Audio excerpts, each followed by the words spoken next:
You're tuned into That's Life, where we celebrate the beauty, the chaos, and the wonder of real life.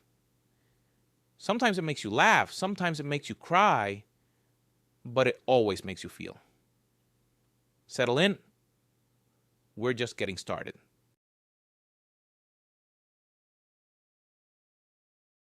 One July evening on a Monday, Olivia Miller suddenly felt that something inside her had died.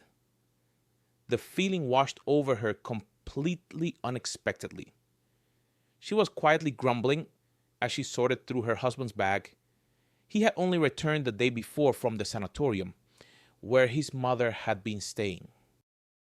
30 years old, and still like a little child, she thought.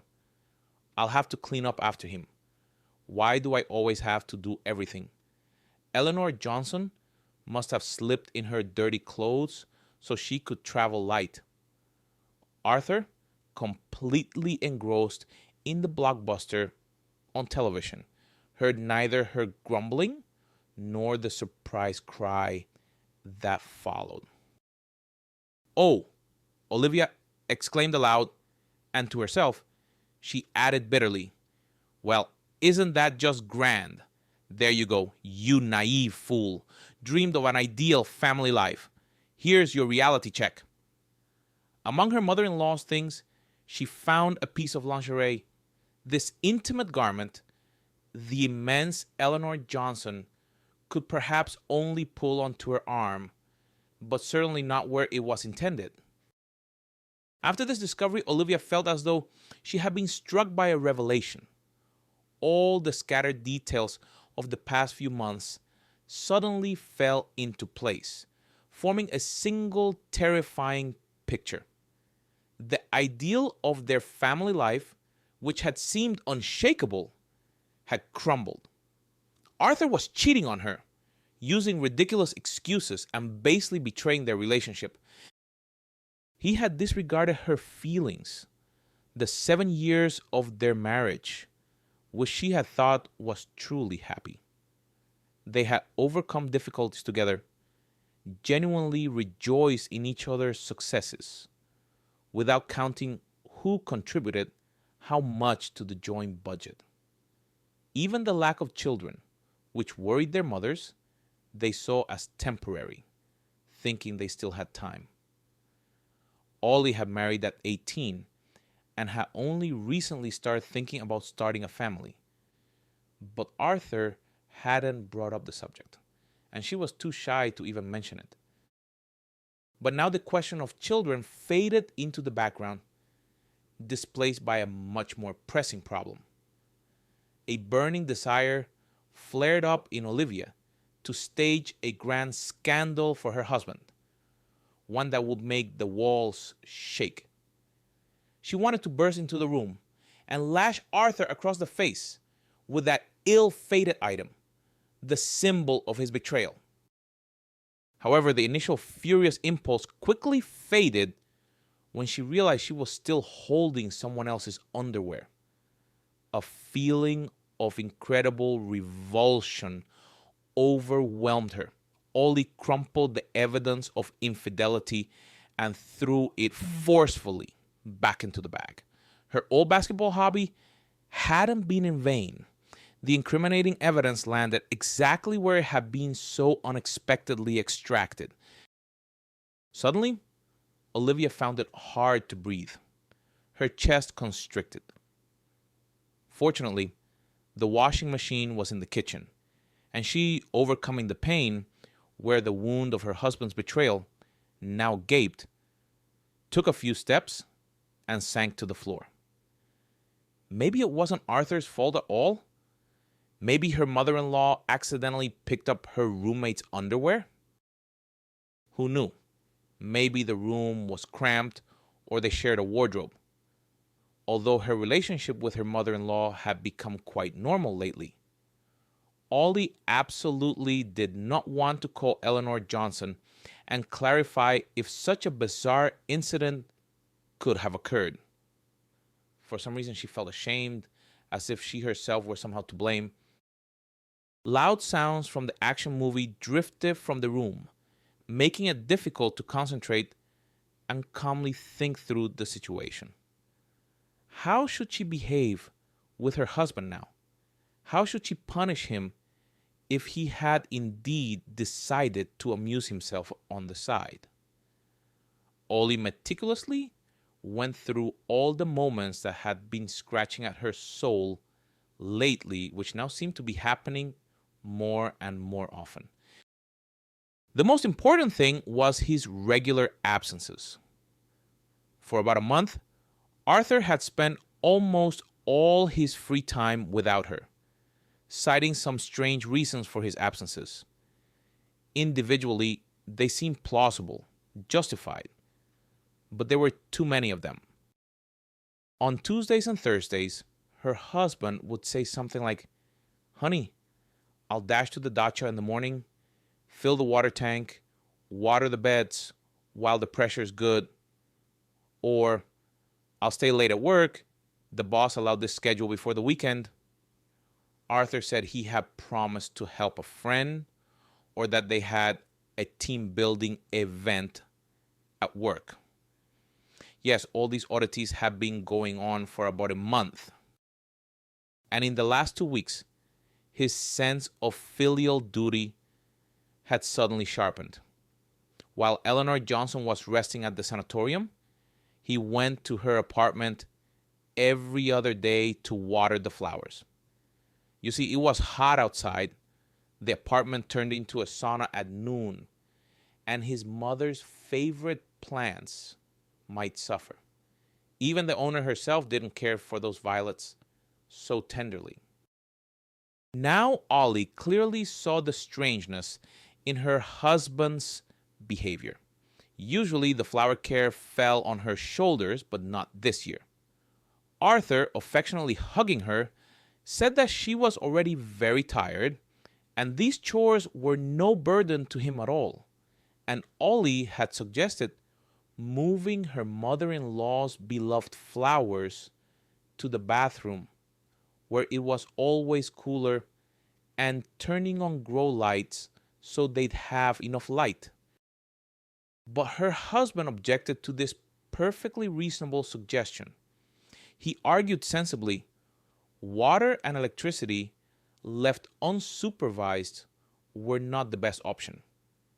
However, Olivia's heart was still uneasy. Olivia was very worried and didn't know what to do next. It would be good, of course, to talk to someone and get outside advice. But who could she turn to with such a delicate problem? The most obvious, but also the most unfortunate option was to call her mother. Upon learning of her daughter's suspicions, she would be very upset, would surely start taking valerian drops, and her blood pressure would spike. No, her mother must not be worried under any circumstances. Ollie didn't have any close friends with whom she could discuss such a topic. Of course, she had many acquaintances, friendly and pleasant women, but she wouldn't dare share her family problems with her husband, with any of them. This would cause completely unnecessary pity, and it was impossible to rule out the leakage of personal information. Her reputation as a happy, prosperous woman would go downhill. And the CEO had an unusual quirk.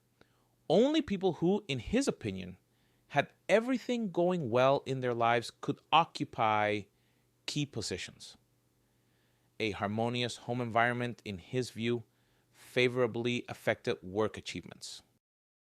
After divorce or less significant troubles, like a discovered affair, employees were transferred to other positions. Of course, all formalities were observed. The salary didn't seem to decrease, and no bad entries appeared in the workbook. But Ollie absolutely did not want to experience such changes. So there was no one to expect advice from on how to live her life. She would have to figure it out herself. Gray spots flickered before Olivia's eyes, which always heralded the imminent onset of a migraine. The woman winced. That's all she needed. If this ailment took hold, she would be out of commission for a couple of days. And tomorrow, there was a meeting with the commercial director. How untimely everything was. And all because of that discovery, damn it. Or rather, because of Arthur and his infidelity. Speak of the devil. The culprit of Ollie's headache appeared in the kitchen. He acted as if nothing had happened. He turned on the kettle, made a couple of sandwiches, looked at his bag, and addressed his wife. Liv, just leave the housework, he said. I'm going to Mom's tomorrow. I'll throw everything in her washing machine so I don't have to haul it back and forth. He added, and anyway, let's go watch the movie. It's really good. I didn't even expect it. Artie began to briefly recount the plot to his wife, but Ollie interrupted him because she had no strength to listen to this empty chatter after finding the incriminating evidence. No thanks, she replied. I think I'll just lie down here. I'm a bit tired. It was a tough Monday. Okay, then I'll turn the sound down, he agreed.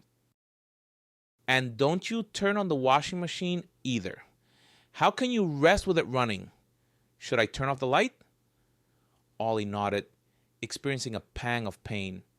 She didn't want to talk to the cheater at all. Arthur placed his prepared food on a tray, picked up his bag, and left the kitchen, closing the door behind him.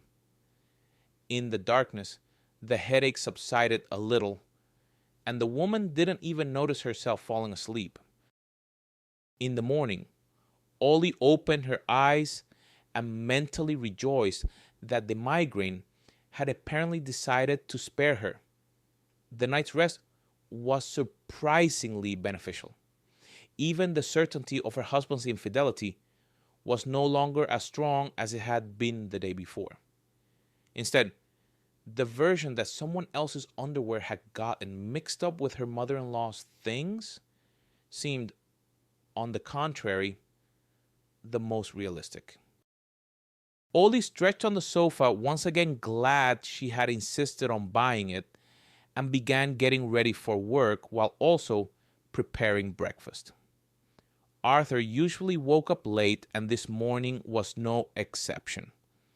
By the time her husband appeared in the kitchen, Ollie had already eaten breakfast, left him food, and was ready to go. Livy, don't expect me home early this evening, Arthur announced. I'll stop by Mom's right after work, wash the clothes, and check on the flowers. He added, otherwise she won't forgive me if anything happens to her green pets. Jealousy and resentment pricked Olivia again. The woman almost recoiled when Arthur, as always, came to kiss her, but she managed to endure the usual morning ritual. Olivia hurried to work as she needed to get her routine task done before the meeting.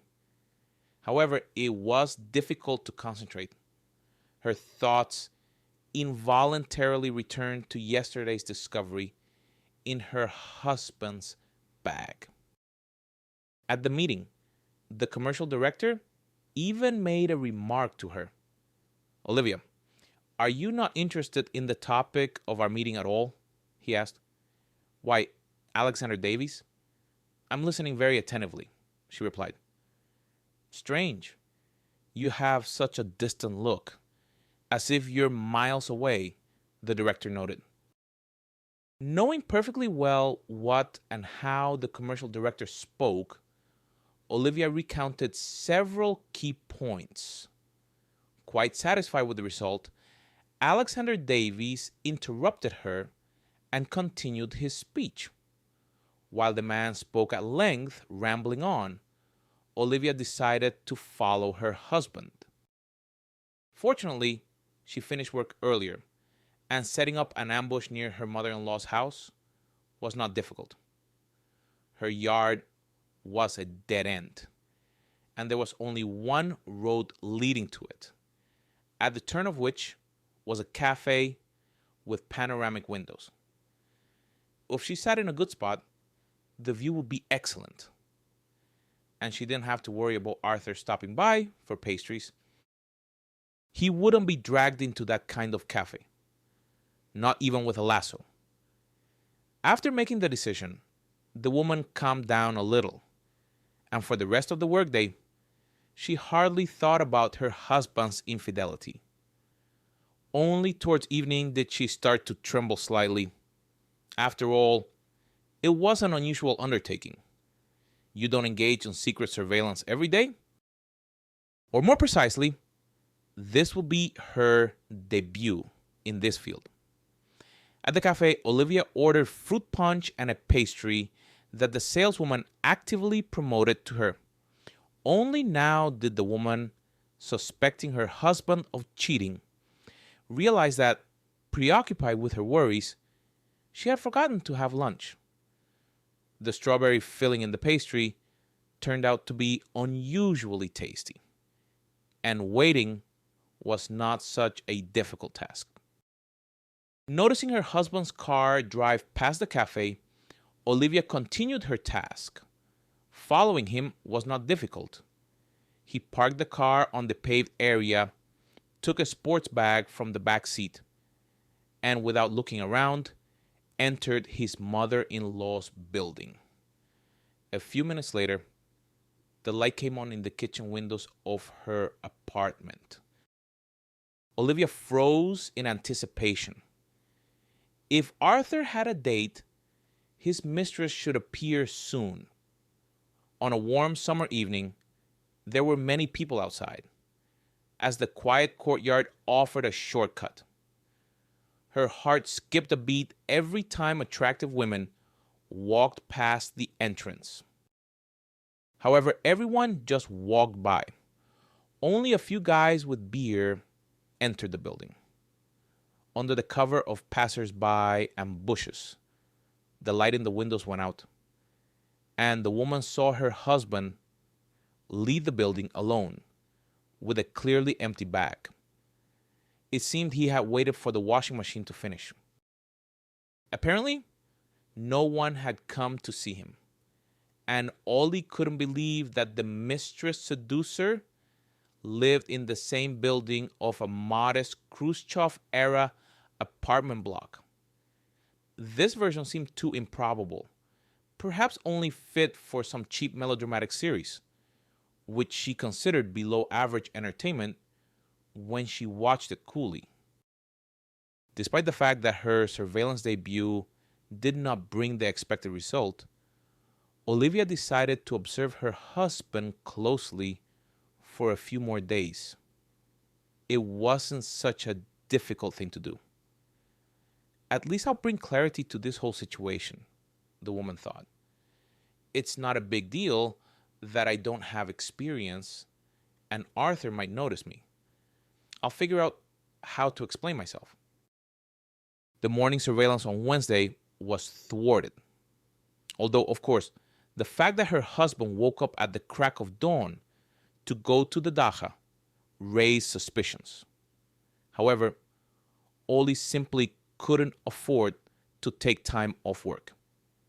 In the evening, Arthur went straight home after work, which somewhat reassured her. Thursday also brought Olivia no incriminating evidence against her husband.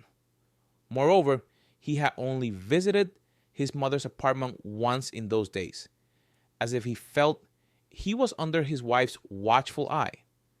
However, Olivia understood that it was too early to relax.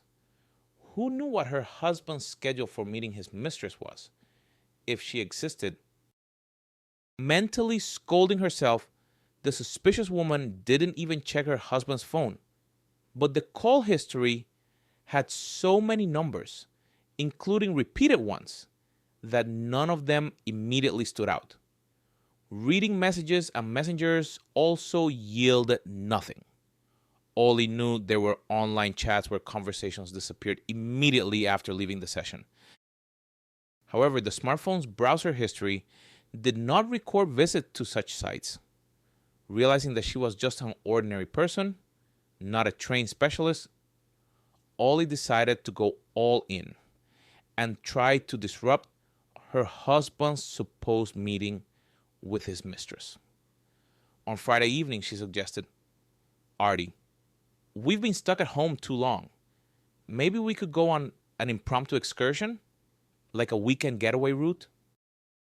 Arthur smiled guiltily and spread his hands. "No, Ollie, I'm sorry," he said. "I'm going to Mom's on Saturday. You understand? I'll be tired when I get back. I won't be up for walks." He continued, "Sunday is also impossible. My colleagues and I agreed to go to the football game. Look at the stadium they built, like a spaceship from a sci-fi movie.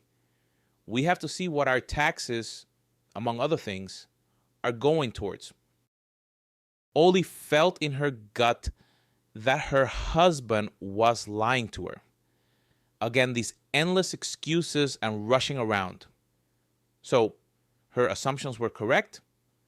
Her husband's meeting with his mistress was scheduled for the weekend. The woman decided to go all in. "Listen, that's just wonderful," she exclaimed. "I'll go with you to Eleanor Johnson's. It feels a bit awkward, you know. She's due back from the sanatorium in a week, if I'm not mistaken, and I haven't visited her once." She added, "After the sanatorium, we can drive around the area and we'll have a spontaneous little break." Arthur tried to dissuade his wife. "Ollie, you weren't feeling very well at the beginning of the week," he reminded her. "I think you need to rest." "Ollie made me laugh," she countered. "Artie, it's just indecent not to visit your mother-in-law even once. Besides, I really need a change of scenery." Olivia was persistent and would not accept any objections to the trip to his mother's.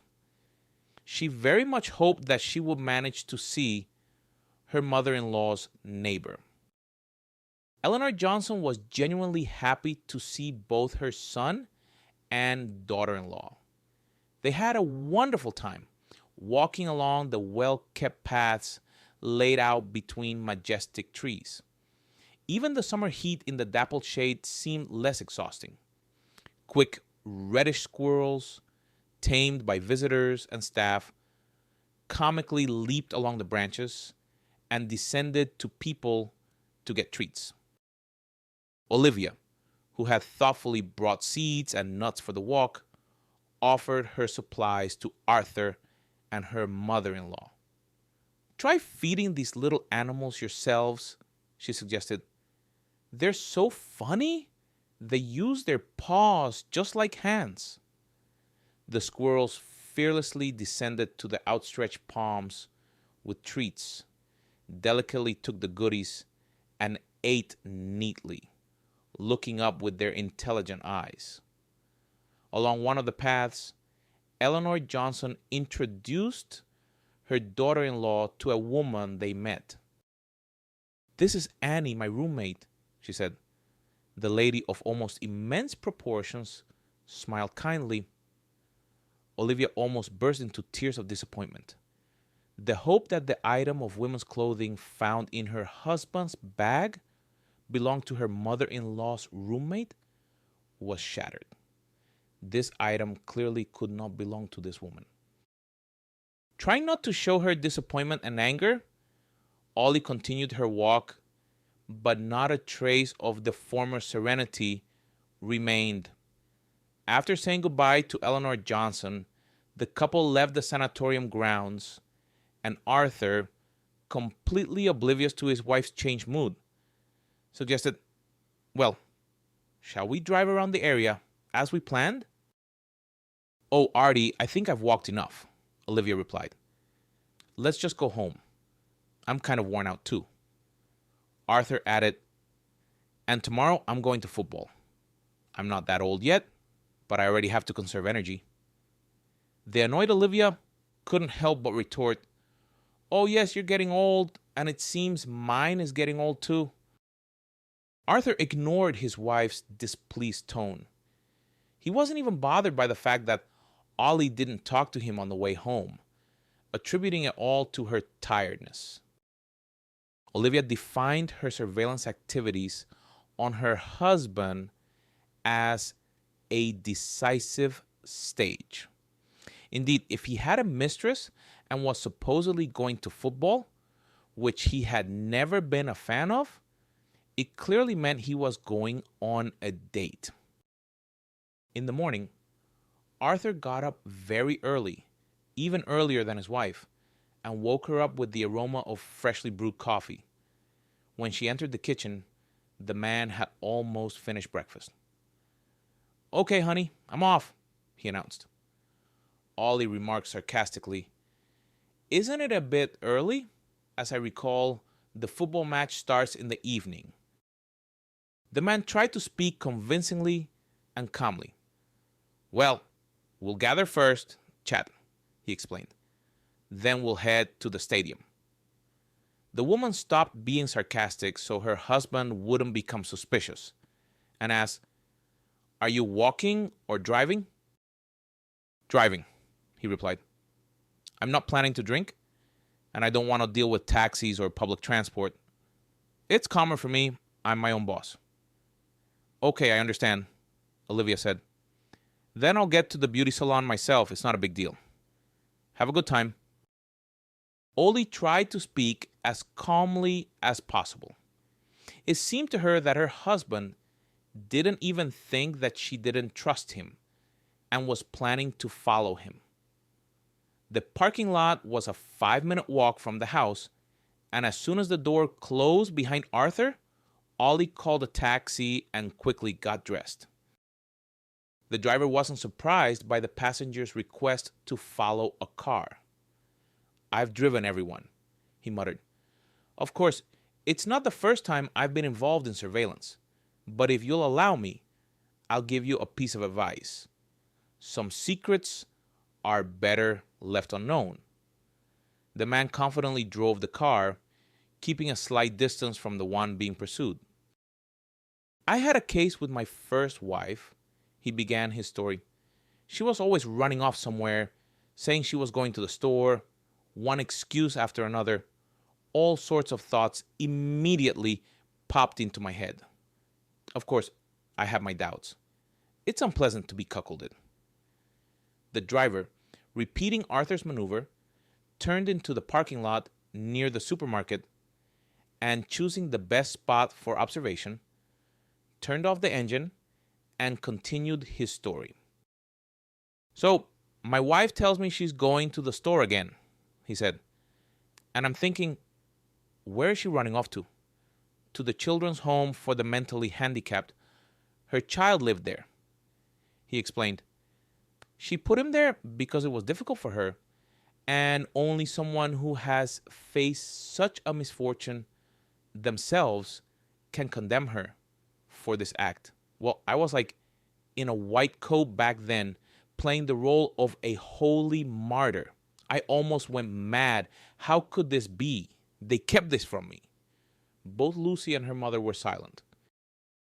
"So I caught her at the gates of that poorhouse and made a scene," the taxi driver continued. "She didn't even try to justify herself. She just said she knew we'd divorce anyway. And whether it was because of the truth or because of a lie, what difference does it make?"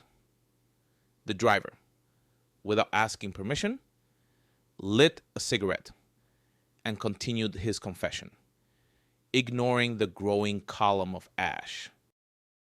"I don't know what I would have done if she had told me the truth right away. When we were dating," he mused. "Maybe I wouldn't have married her. Or maybe the opposite. I would have asked her to introduce me to the child." He sighed. "Now I think I could have understood everything, if only Luz had been honest with me. But no, it was easier for her to deceive me. What would you have done in my place? Could you have forgiven her?" Olivia didn't know how to answer the taxi driver correctly, but her husband, who appeared in the doorway of the store with 2 huge bags in his hands, saved her from having to voice her opinion, especially since it wouldn't have been absolution for the man anyway. Arthur, not expecting to be followed, didn't look around, quickly walked to the car, and placing his load in the trunk, drove on. The taxi driver, keeping a short distance, followed. He didn't say anything else, reliving the events of the past once again. The car turned off the main highway onto a road perfectly familiar to Olivia. Now another 12 kilometers from the turn, and the Energetic Garden Association would appear. Her mother-in-law had been allocated her legal 600 square meters there back in Soviet times. Ollie had gone there even before she was engaged, when she had just started seeing Artie. Eleanor Johnson hadn't really burdened her with work back then. And even now, she preferred to tend to the greenhouse and other plantings. She hadn't grown potatoes on her plot for a long time, using the freed up space for berry bushes. She had honeysuckle, strawberries, currants, raspberries, and gooseberries there. Where would a devotee of Chekhov's talent be without it?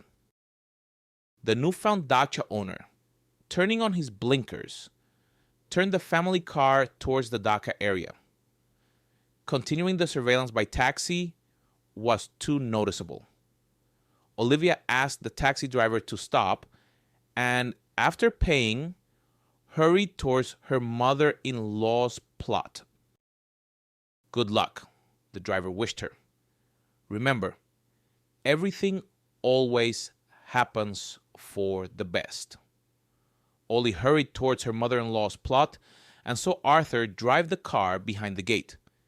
She hurried to the overgrown lilac bush by the abandoned dacha diagonally opposite.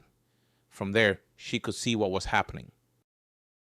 Fortunately, her mother-in-law hadn't yet replaced the low picket fence on the street side with metal profiling sheets, and everything was almost in plain sight. Olivia almost cried out in anger when a woman in a crop top and shorts flitted out onto the porch of the dacha house.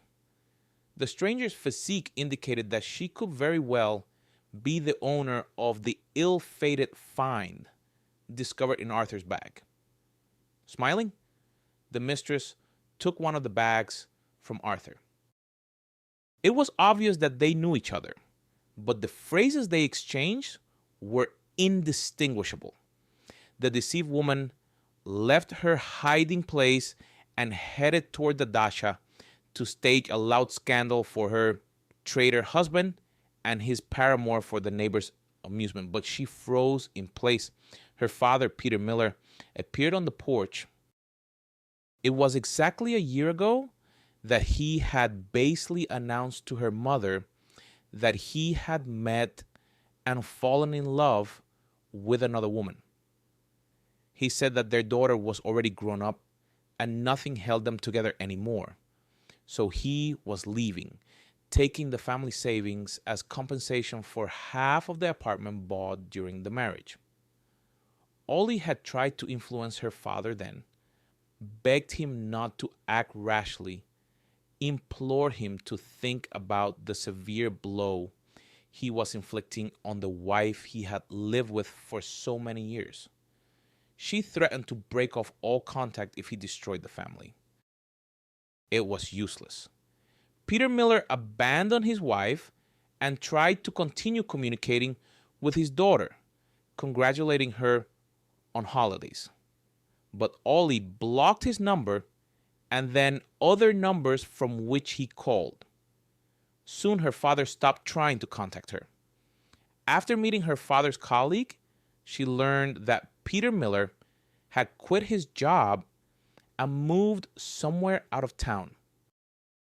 Veronica Miller would probably have gone mad if not for the support of her daughter, who practically moved in with her for several months and made sure she didn't do anything to herself. It's not easy to forget happy years of marriage wiped out by infidelity. Her mother sobbed on her daughter's shoulder. Can you imagine? He said he met the love of his life. And what was I to him then? Just a passerby? An incubator for his only daughter? Upon hearing this unexpected news and seeing her mother in such a state for the first time, Olivia was in shock.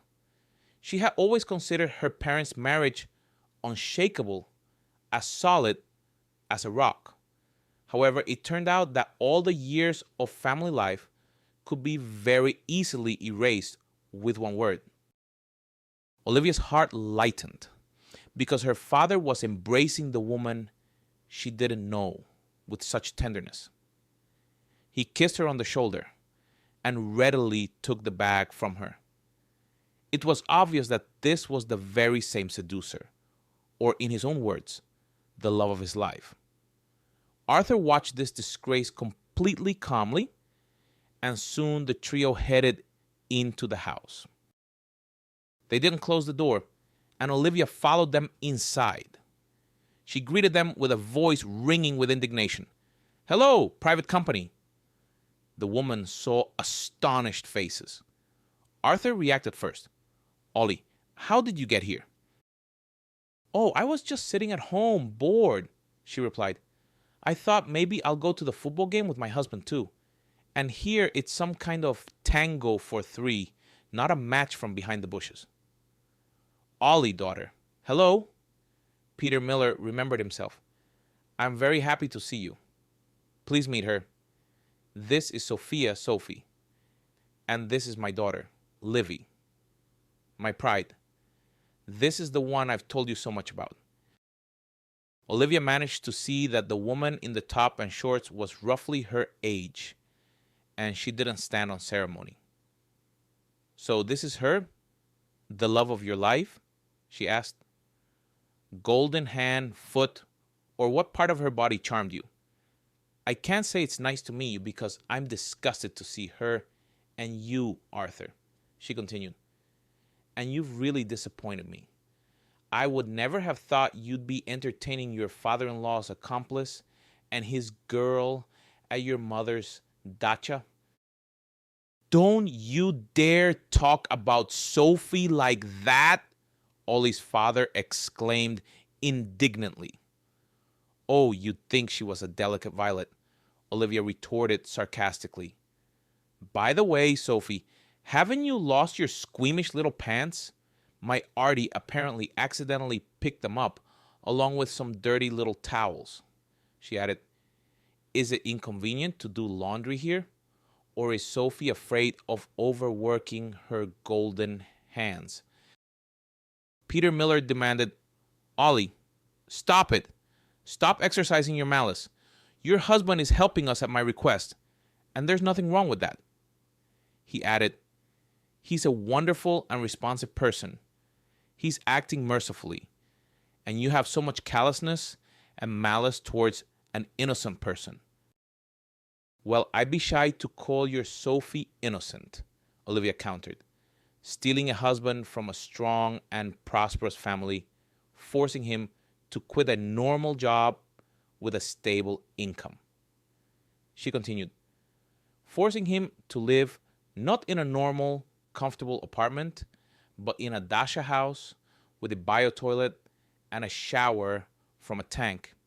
That, by the way, is not in the prime of his youth," Olivia finished. "Well, wonderful. Nothing to say. So, Sophie is just a champion at improving conditions. Maybe she should get a medal for her contribution to a happy approach to the grave?" Peter Miller's mistress was clearly uncomfortable, but she remained silent. Ollie's father also didn't interfere in his daughter's angry monologue, who shifted the focus of her anger to her husband. It became clear to her that her mother-in-law's dacha had become a refuge for the lovers. Arthur lowered his eyes, and no further verbal response was needed from Ollie. It became obvious to her that her husband hadn't cheated on her with another woman, but he had acted not much better. With Eleanor Johnson's permission, either out of a sense of male solidarity or for some other reason, he had indulged his father-in-law and his paramour. "You sneaky ones," Olivia gasped. "How long have you been hiding this Dhaka refuge for lovers from me? A month? More?" "Daughter, calm down and let's talk," Peter Miller suggested. "It's not that simple." "Yes, I bought all sorts of goodies," Arthur announced, pointing to the bags. "Indeed, let's discuss everything at the table." Ollie didn't miss the chance to speak out once more about the hated destroyer of her parents' family. "I will not sit at the same table with this golden-footed Sophie," she declared. The young seducer, shrugging, said, "Pete, I'll go take care of the plantings and pick some berries. Call me if you need help." Arthur gently touched his wife's hand and pleaded, "Don't be angry, Livy. I couldn't do otherwise. After all, Peter Miller isn't a stranger. And anyway, he's done a lot of good things for us." Olivia pulled her hand away and without hesitation began to scold him. "Yes, he's done a lot of good things. I barely saved Mom after his betrayal. I was afraid she'd think of something bad, leave me an orphan," she continued. "And all because of this Sophie. It turns out he found himself a lousy swindler." Peter Miller, taking products out of the bags his son-in-law had brought, set the table and remained silent. The man knew perfectly well that his daughter had a quick temper, but calmed down easily. He just needed to let her vent. Sighing, Ollie sank into her favorite armchair in her mother-in-law's Dasha house and turned to her father. "Well, tell me, newlywed, how did you end up living in the countryside?" she asked. "Before, it was almost impossible to get you to visit the Dasha. And here, I understand, you've been staying for a month," she added. "And for some reason, you go to the shower in broad daylight and all that." Peter Miller smiled slightly. "You are smart. You figured it all out right away," he said. "Sophie and I actually have to hide. We got into a very ugly, terrible situation." He explained, "So now we have to hide from creditors." Olivia was extremely surprised. "How? You were always a fierce opponent of loans?" Her father shrugged. "Well, even an old woman can slip up," he sighed. "That's how it happened. When I left your mother, Sophie and I moved to her city. We bounced around rented apartments there."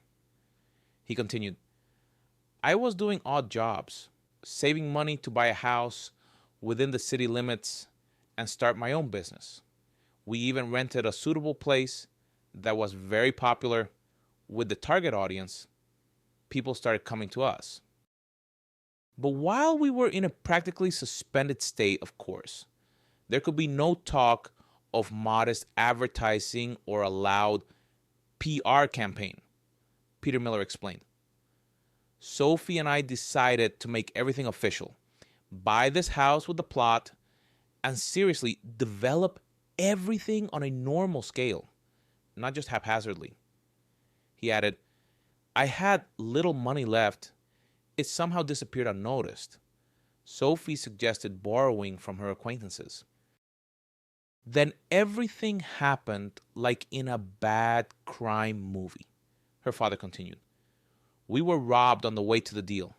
They cut off the car that Sophie was driving with her friend's power of attorney." He sighed.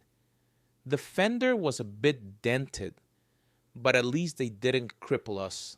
Ah, Livy, if you had seen how Sophie defended me, you would never, ever have called her bad names. She threw herself at the bandits like a tigress. She screamed and even threatened that if they touched me with even a finger, they wouldn't get anything at all," he recounted with admiration. "It was so brave, so sincere. but so reckless.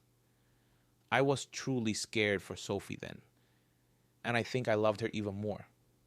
He added sadly, I understand that because of your mother, it might be unpleasant for you to hear this, but I don't want to lie to you. In short, they pressured us morally and named a debt amount that was completely out of line. So we had to, as they say, run from the city. There weren't many options for where we could hide, Peter Miller said. We just need to lie low until Sophie's friend, who has connections in high circles, returns from a trip to India. He explained. She went there for enlightenment. One of the main conditions the guru set for her was a complete break from her usual reality, an absolute refusal of all forms of connection with the past. He finished. So I had to turn to Artie as my closest person.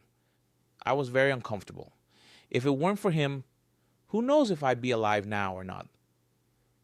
I'm very happy that my son-in-law agreed to solve our problem with housing and providing us with everything we need. Thank you very much, even immensely, to Eleanor Johnson too. She understood our situation and allowed us to stay here. No one would think of looking for us here, so we can relax and not worry. I understand that Sophie and I are essentially a heavy burden on your family budget, but I promise, as soon as our situation improves, I will return everything with interest.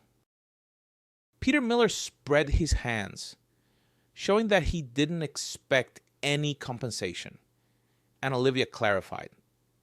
Make a fool of yourself, Dad? She asked. And couldn't you have gone to the police? She continued. If these bandits damaged the car, especially someone else's, and tried to intimidate you, then they should be held accountable. There must be some way to deal with them. I think you absolutely must file a report. Of course, a hot pursuit investigation won't work now, but you have to fight this lawlessness somehow. Oh, Ollie, how naive you still are, her father sighed. Sophie said that their local police station is completely bought off. If you go to them, you could lose your health or even your life without trial or investigation. But aren't there supervisory bodies over the police? Olivia didn't give up. The prosecutor's office or something like internal affairs? It's better not to go to them either, her father replied. It's like wading into water without knowing the depth. You still need a direct connection to someone on the staff for a good result, then the case won't stall. He added, once Sophie's friend returns, then we can try. But for now, we have to lie low. So, these are the things, Livy. In my old age, I found myself in such a predicament that I wouldn't wish it on an enemy. He finished, thank you. Your husband and his mother have been merciful to me and Sophie. Otherwise, I'd probably be rotting somewhere buried like a dog. Peter Miller looked like a tired man, not at all a happy lover. The resentment for her mother somehow faded into the background. She didn't want to be sarcastic or comment on the boomerang that had come back. After all, this man with anxiety in his eyes remained her father. The same one who taught her to ride a bicycle, supported her in difficult situations, and explained math and physics problems. He was the one who allowed her to marry Arthur at 18.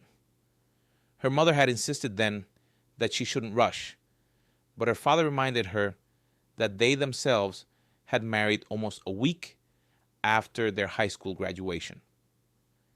Arthur, sensing that Olivia's mood had softened, decided not to push his luck further and asked his father-in-law in a gentle voice, Peter Miller, perhaps some tea? Let's at least have tea with sandwiches. The man was embarrassed. realizing that he was essentially treating his daughter and son-in-law at their own expense, and added, "Remember, Livy, what your grandmother used to say, your own bacon served back to you?" The woman smiled genuinely for the first time on this difficult day. "Yes, I always asked her what musalam meant," she recalled.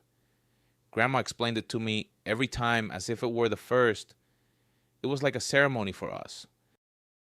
"Dad, I'm sorry, but I'm not hungry at all," Olivia said. "Too much news for today, and tomorrow is a work day. I need to get a good rest before it." She added, "And before that, I still need to have a serious talk with Arthur about secrets in family life."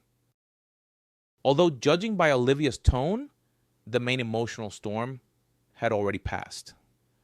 Arthur hugged his wife and lowered his head guiltily. Peter Miller began thanking his son-in-law again, not forgetting to put in a good word for him. "Thank you for everything," he said. "Go, get some rest." He turned to his daughter. "Just, daughter, don't be angry with your husband and don't scold him. He's golden. If anyone is to blame, it's me." Olivia left her favorite armchair and paused, not knowing how to act next. Hug and kiss the father who had betrayed her mother years ago, or just say goodbye? Each option seemed inappropriate to her. Sophia, who appeared on the porch with a basket, diffused the situation. "Here, I've picked some berries for you and Eleanor Johnson," she announced. "As far as I know, she's supposed to be back from the sanatorium soon." She added, "We'll manage to figure out where to move by then so we don't inconvenience her." At the sight of her father's young mistress, anger stirred in Olivia's soul again. "How cleverly you manage things and don't hurt yourself," she thought. Of course, Arthur put his arm around his wife's waist and gently but persistently pulled her towards the exit to prevent another argument from flaring up. Olivia didn't resist, realizing she was terribly tired from both the surveillance and the news that had overwhelmed her. Peter Miller walked his daughter and son-in-law to their car. He gestured for Sophie to stay in the house so as not to provoke another outburst of hatred. On the way home, Ollie tried not to show her irritation about the situation that had developed in her life. Her husband was faithful, and she mentally praised herself for not sharing her suspicions with her mother. However, how to react to her father's partial return was completely unclear. She feared that his detached concern for her mother-in-law and the berries picked by Sophie were insincere. Generously giving away other people's property is easy. At home, Arthur tried to anticipate his wife's every wish to improve her mood. After dinner, he finally decided to apologize. "I'm sorry I didn't tell you about Peter Miller right away," he said. "I was afraid you'd be angry." "You were right to be afraid," Olivia replied. "For me, Dad's actions were the end of my childhood. You know, for a long time I thought I wouldn't even talk to him, even if he begged for a meeting." She continued, "But then I ran into him, and I felt sorry for him. Oh, I'm afraid this Sophie definitely doesn't have pure intentions living with my father in a house with partial amenities." Arthur tried to justify his father-in-law's new paramour. "Ollie, you yourself understand that judging by appearance isn't entirely fair," he said. "It seemed that Sophia was very tender towards Peter Miller. She cooks and keeps the dasha tidy." He added, "And anyway, my dear, I think you're being too critical of her. She had a very difficult past, but she hasn't become bitter. Can you imagine? At 18, she had an elderly grandmother a younger sister, and a brother on her hands. Despite all this, Sophie managed to get an education herself, a vocational one, but in a sought after profession. I'm not at all interested in the biography of this schemer, Olivia cut in. Arthur, have you fallen under her influence too? How predictable you men are, she continued. A cunning woman pulls the wool over your eyes, and you're ready to defend her and ruin families because of her. Ollie, you just haven't seen how tenderly she cares for Peter Miller, Arthur insisted. It's impossible to fake that. And how she defended him during the attack. But you didn't see it, Olivia reasonably countered.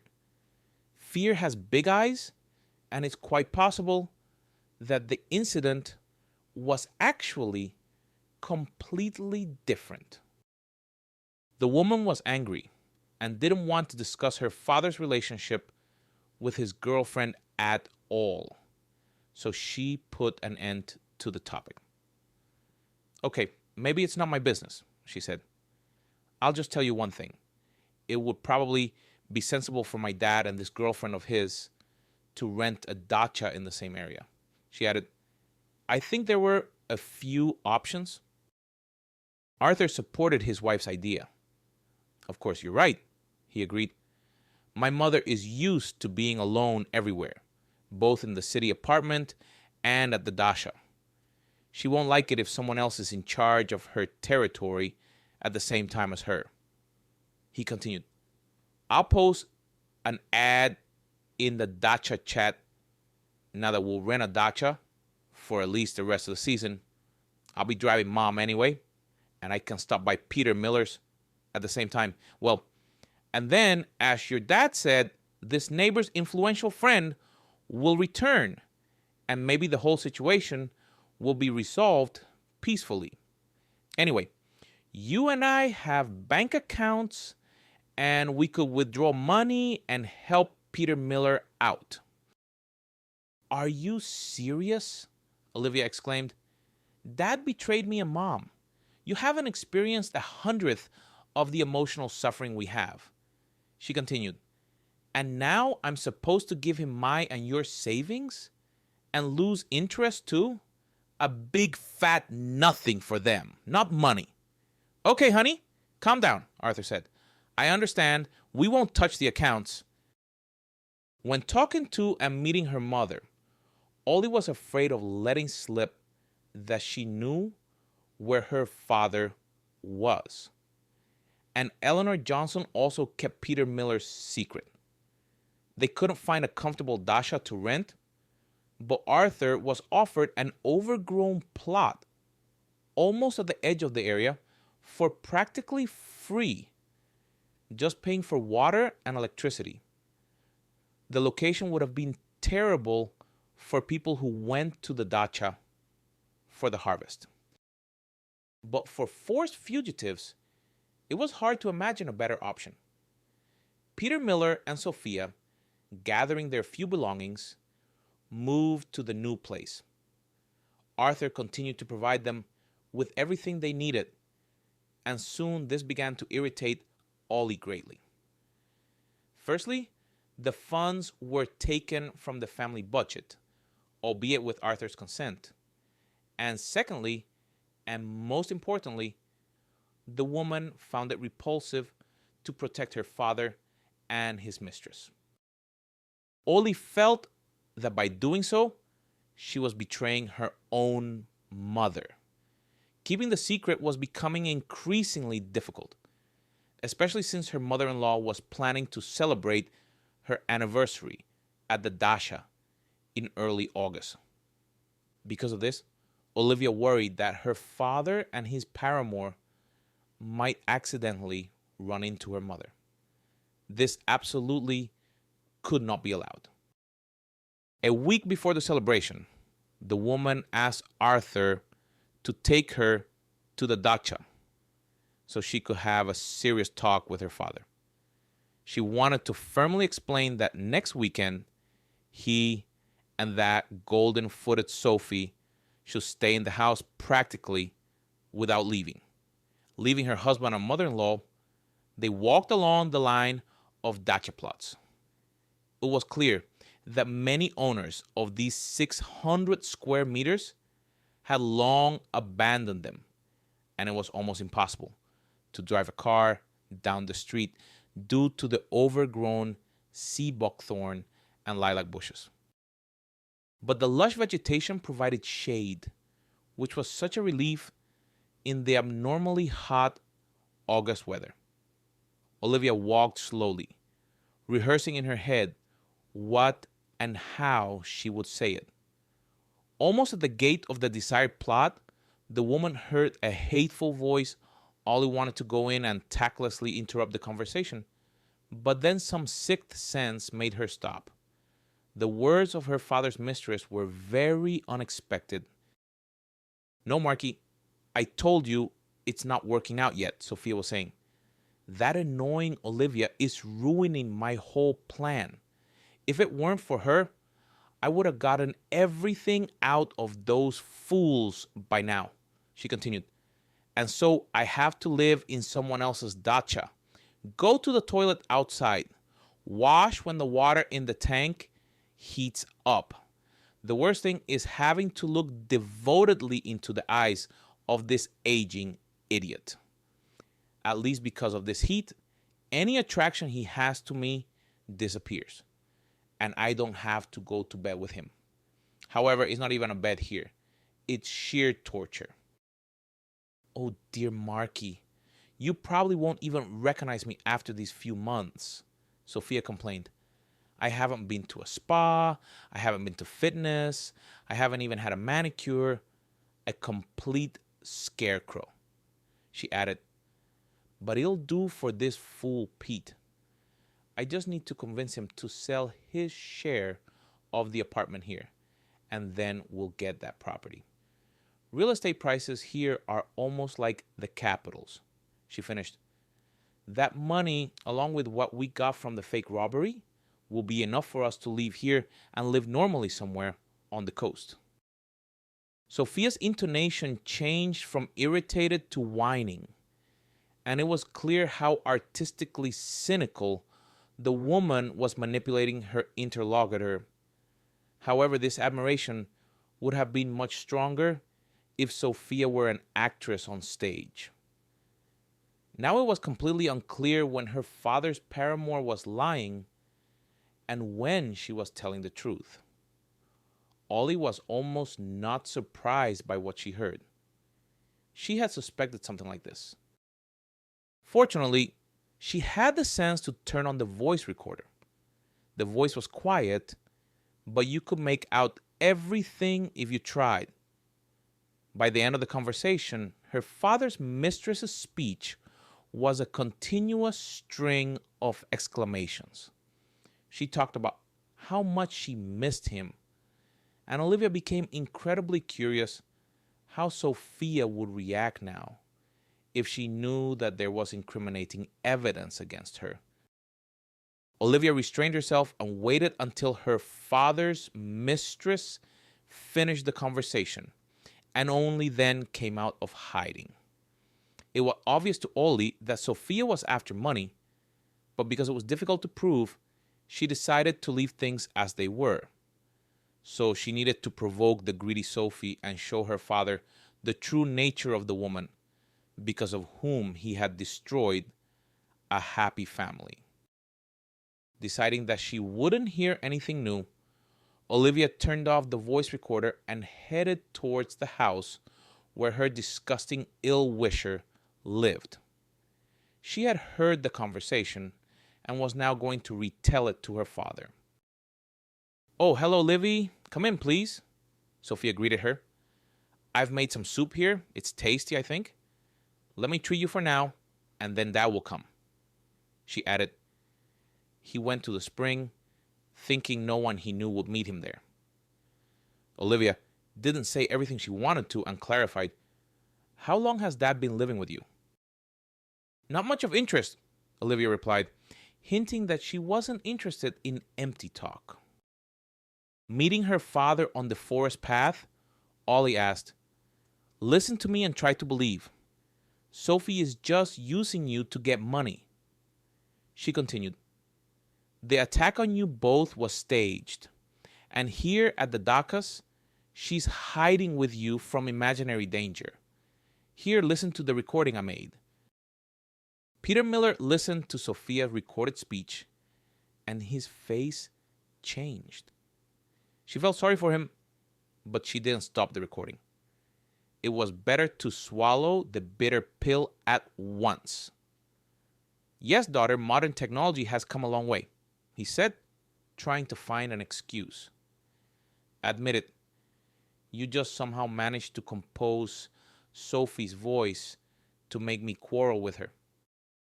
Olivia was discouraged. She understood that her father's feelings for the brazen, unprincipled liar were deep. All attempts to tell him or even provide visual evidence that the mistress intended to become the owner of elite real estate at the expense of others would be met with displeasure and even scandals. She had to somehow convince her father, open his eyes. "Dad, I beg you, don't rush to get money for her," Olivia pleaded. "She'll come up with something else to fleece you, so I'll set up a test for her." She suggested, "I'll say that we've been brought money to pay off the debts, and you and Arthur will watch her to see how she acts. It would be good to have a few strong guys help us. I think that's doable." "Dad," Olivia replied, seeing his doubts, "let's go to our place for now to discuss all the details." Without looking into his overgrown house, Peter Miller headed towards his son-in-law's house, accompanied by his daughter. In the evening, the mistress again noticed that Peter Miller was cold towards her, but didn't attach much importance to it, especially since this aloofness suited her perfectly. Only when the man announced that his son-in-law had agreed to provide the money, but only in cash, did Sophia almost jump for joy. "My love, my sunshine," she exclaimed. "Now we can go back to our usual way of life. Isn't it a miracle?" Arthur smiled. So far, everything was going exactly as they had planned. Thanks to one of his friends, he managed to invite former Special Forces soldiers to participate in the arrest of the fraudsters. When Sophia's accomplices arrived at the Dacha and squeezed with difficulty down the overgrown street, the brave guys immediately apprehended them. They treated Sophia very delicately, and Peter Miller, coming up close, announced, "You, Sophie, despite your wise name, wanted to scam me again," he said, "but you didn't consider that you talked too much and in the wrong places. Fortunately, Ollie overheard your nasty conversation." He finished, "So if you don't want to end up in prison for fraud and drag these fools down with you, pay me back what you stole from me with the help of your buddies." Sophia had no choice but to write an IOU for a large sum. The rescued Peter Miller asked Arthur to drive him to the city and hurried to his wife, buying a luxurious bouquet of flowers on the way. "Veronica, it's as if a dam has broken inside me," he began. "Let's try to start our relationship over." Veronica Miller smiled at her ex-husband, and he thought he had found the key to her heart. But the woman suddenly announced, "Actually, I've already started a new love story, and you don't fit into it." She continued, "So if you want to return something, it's only what you took during the divorce. After all, you took almost everything you brought, and I didn't fight for a single thing. If they were important to you, you took them. And now you've suddenly realized you sold yourself short, you're left with nothing. Although you do have the sum returned by Sophie N.,